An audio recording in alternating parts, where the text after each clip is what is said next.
All right, hello and welcome back. I definitely didn't have to do this a second time because I forgot what episode we watched. We just watched episode 18. We did record 17 last week, but I didn't have time to edit it, so you'll be seeing this a day after episode 17 or whatever podcast episode we're on because it's not the same one. All right, starting off with a fire energy. We're hoping for a heat hack this week. Chansey, Sugi, rare candy. What is this? Fido. Okay. A second to Dene. Okay. Spiritomb. Ultra Ball. I think I have a couple of these. Espathra. Okay, I only had one of these before. What was this? Another Magneton with the little hollow rare. Another Halucha. Oh my lord. Dondozo. Dondozen. Alright.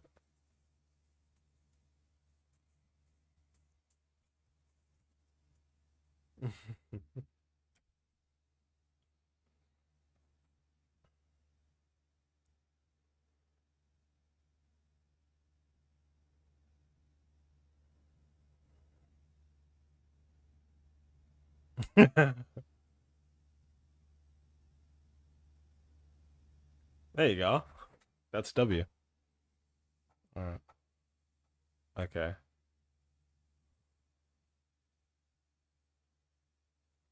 Alright.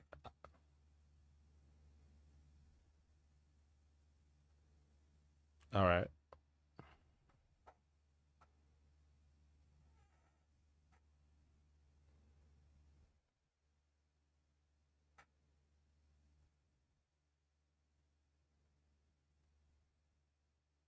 That sounds annoying.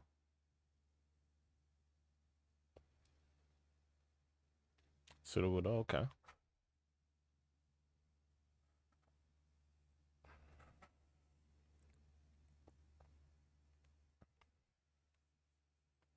Mm. Gargarnacle? Nah. Nice. Yeah, that's the dumbest thing you could ever do, yeah. Quick wave. Alright, so episode 18, we got to see the entire story of how Freed met Cap, the flying Pikachu. We got to see and understand a little bit more about what Pikachu was like and why it is the way that it is now. And honestly, this honestly made me like Cap more than I ever thought possible because it turns out he was just some wild Pikachu that enjoyed seeing the horizon at the beginning of every day, just like the rest of us. He enjoys some of the simpler things in life, like a pack opening or a weekly episode of Pokemon. So Darren, go ahead and tell me firstly, what's Lunala doing today over there in the fucking moon world? All right. What was your favorite part of this episode?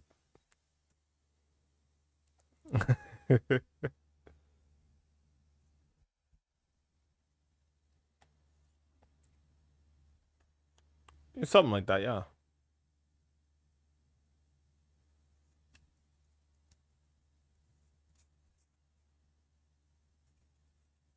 Yeah.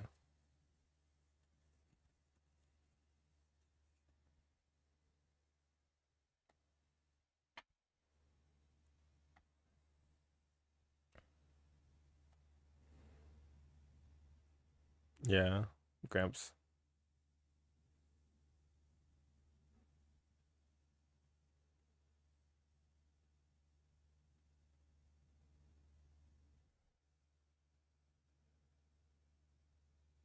Yeah, go out and take things into your own hands, basically, yeah. Hmm. Yeah. We also learned that Oreo and him are both from Kanto. And so at some point Oreo went to Hoenn to work a dumb job she doesn't like, and Freed, after pursuing his dreams, just lands in Paldea, where Liko mom, also from Kanto, moved to Paldea to marry the painting cuck guy that we met, Liko dad. We also get to see little Liko in this episode. But yeah, continue.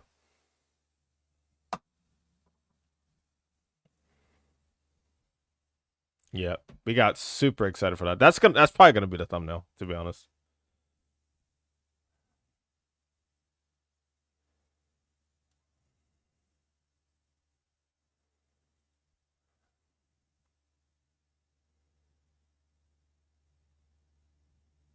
Hmm. Yeah, the flying Pikachu. Right.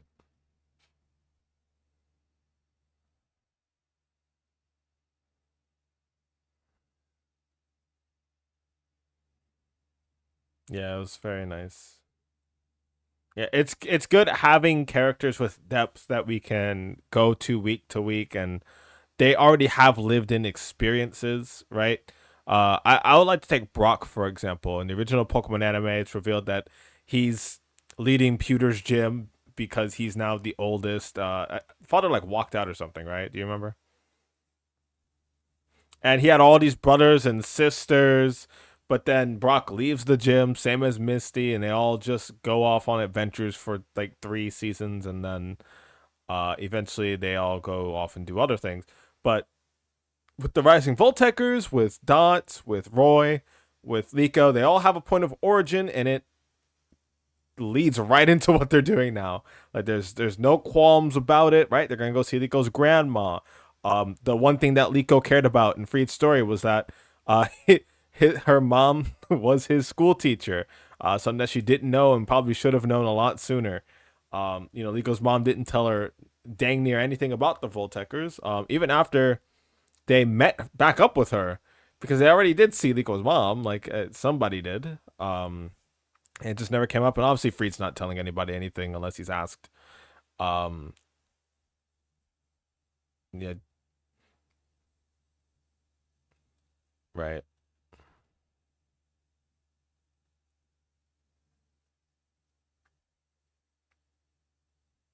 Yeah, she wasn't even there initially, and so it's great to just be able to not only root for the characters now, but like you said, their origin story very much explains all basically everything that we want to know about how they came together. And then so outside of Gramps, Oreo, Cap, Lizardon, and Freed, the rest of the Rising Volteckers do have like quote unquote origin stories. We do know a little bit about Molly. Molly was a normal Pokemon nurse. She didn't really like the fact that there were so many Pokemon out there that she couldn't reach. So instead of sitting in the center, she decided to be a badass and roam around the world as a roaming nurse. And so we still don't really know how she got brought along. Next episode's going to talk about Murdoch a bit, so maybe we'll figure out how he ended up joining as well. And then maybe we'll get a little bit more information on Dot and her family and where she comes from eventually as well. So yeah, it was really beautiful, emotional episode. The point that the lesson that Freed had to learn was very clearly that book knowledge only takes you so far, and he was even bored with book knowledge, and it was really that Ash Ketchum experience that he had to have that really ignited it. So and something that I should note, we and me specifically talk about Ash a lot on this podcast, and I think the reason why is just because that energy that that character brings is so vital to the Pokemon experience. We all end up having those moments of inspiration when we either play the game or watch the anime or even, opening up packs, seeing a cool Pokemon. It's so integral to Pokemon that it's great that we're able to have these moments where characters are inspired to just move and just go and just try. That's a very big message that's always been integral to the series. So it's really fun being able to experience that again, especially with such a motivating and emotional backstory as the one between Cap, Lizardon, and Freed, and how that trio came together. It was also interesting to see that his Charizard is more or less just like a good friend with Freed. He doesn't really have any massive aspirations of his own. They both just sort of met Cap, and that brought them one step forward as even like a partner duo. So yeah, I'm super excited as always for the continuation of the anime. You got anything else that you wanted to talk about, Darian, before we conclude this episode?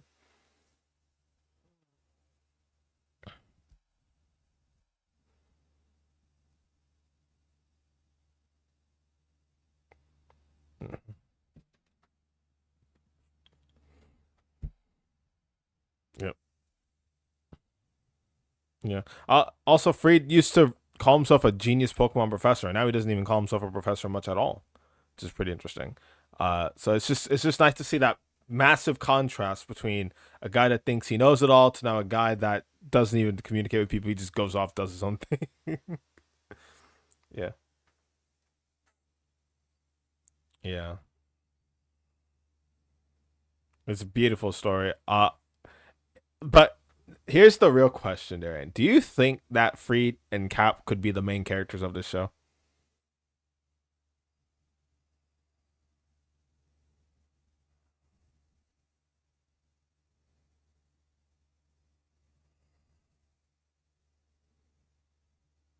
Right.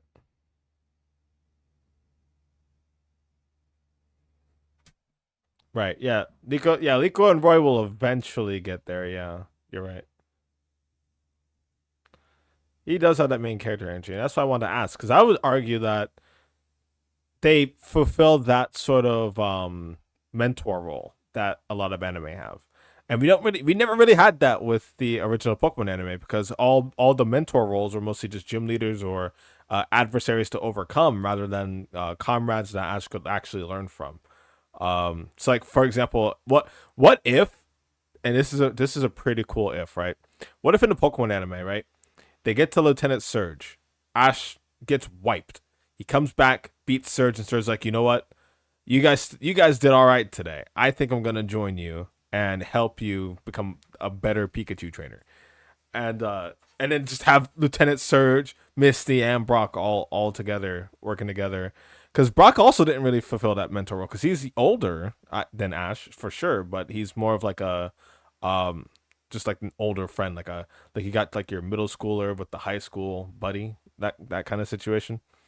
So yeah, like we've never really had that dynamic with any of Ash's friends, and then obviously Go fulfilled the most different role, and where he was mostly learning from Ash and all that Ash has experienced as a newer trainer.